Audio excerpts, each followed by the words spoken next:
Tribal welfare అధికారి జగజ్యోతికి ACB అధికారులు 14 రోజులు జ్యుడిషియల్ రిమాండ్ విధించారు. అధికారి జగజ్యోతి లంచం తీసుకుంటూ ఏసీబీ అధికారులకు రెడ్ హ్యాండెడ్ గా పట్టుబడింది. జగజ్యోతి ఇంట్లో ఏసీబీ అధికారులు సోదాలు నిర్వహించిన అనంతరం ఆమెను అరెస్ట్ చేశారు. ఆమె ఇంట్లో సుమారు 64 లక్షలు నగదు స్వాధీనం చేసుకున్నట్లు అధికారులు తెలిపారు. దాదాపు 4 కిలోల బంగారం కూడా తనిఖీల్లో పట్టుబడినట్లు తెలిపారు. కాగా హైదరాబాద్ లోని మాసప్ ట్యాంక్ లో ట్రైబల్ వెల్ఫేర్ ఆఫీస్ లో జగజ్యోతి ఎగ్జిక్యూటివ్ ఇంజనీర్ గా పనిచేస్తున్న జగజ్యోతి భారీ మొత్తంలో బంగారం దొరకడం అధికారులను ఆశ్చర్యానికి గురిచేసింది.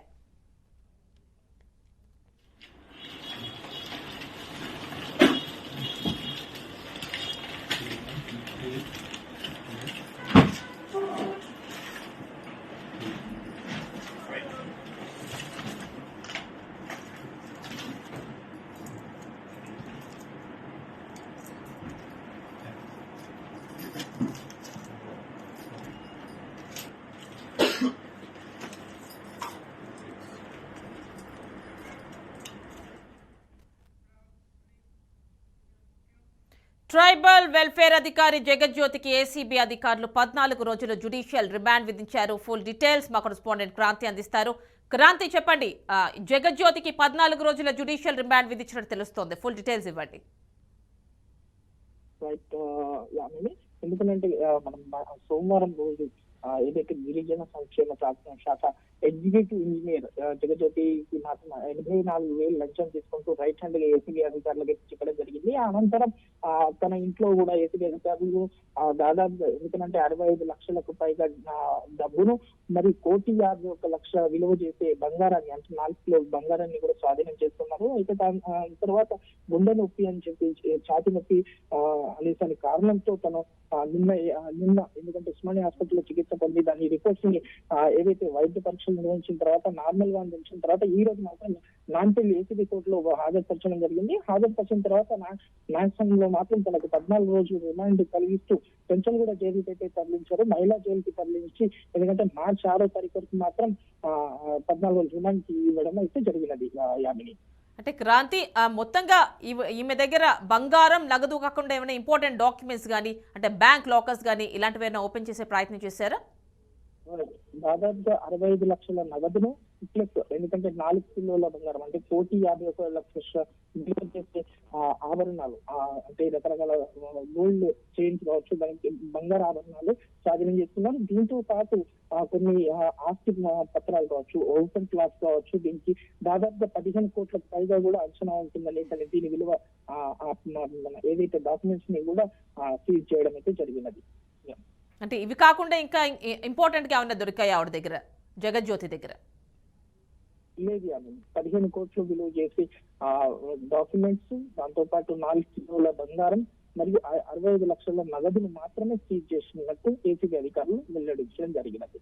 అంటే ఇదంతా ఎక్కడ రికవరీ చేశారు? అంటే ఎక్కడ దొరికింది? ఆమె నివాసంలోనా? ఎక్కడ అసలు? ఆమె నివాసం ఏదైతే మైదీపట్నంలో ఎందుకంటే వెల్ఫేర్ అసోసియేషన్ ఏదైతే ఉందో మసప్ ట్యాంక్ లో ఆఫీస్ ఉంటుంది. తను మైదీపట్నంలోని వెంకట సాయి అపార్ట్మెంట్ లో 2వ అంతస్తులో నివసిస్తున్నారు. తను రైట్ హ్యాండ్ గా దొరికిన తర్వాత ఏసీబీ అధికారులు మరో బృందము తన ఇంట్లో ఏదైతే మైదీపట్నం ఉంటుంది వెంకట సాయి అపార్ట్మెంట్ లో 2వ అంతస్తులో నివసిస్తున్న 202 అపార్ట్మెంట్ లో మాత్రం ఉంటుంది.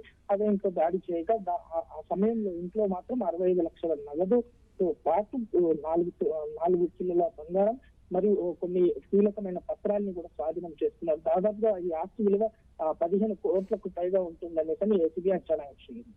అంటే తన నివాసంలోనే తనిఖీలు చేశారా? తన బంధువుల ఇళ్లలో గానీ ఆఫీస్ లో గానీ ఎక్కడైనా తనిఖీలు చేశారా? లేదు, ప్రస్తుతానికైతే యామిని ఎందుకంటే ఈ ఏసీబీ అధికారులు తన ఇంట్లో మాత్రమే ఏసీబీ రైట్స్ చేయడం జరిగింది.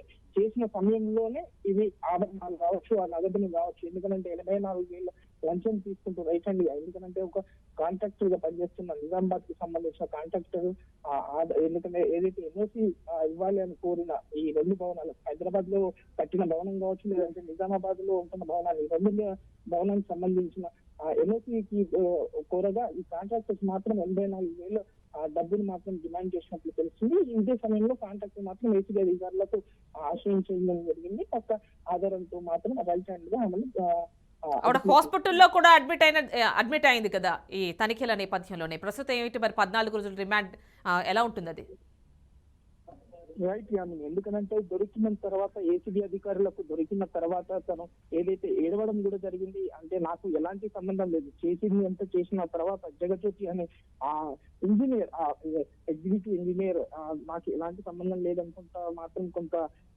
హైడ్రామా అయితే క్రియేట్ చేసింది ఆ అంతరం.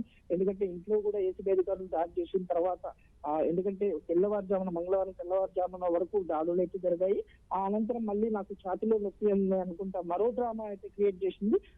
దానివల్ల పోలీసులు కూడా అప్పుడు ఉస్మానియా హాస్పిటల్కి తరలించారు.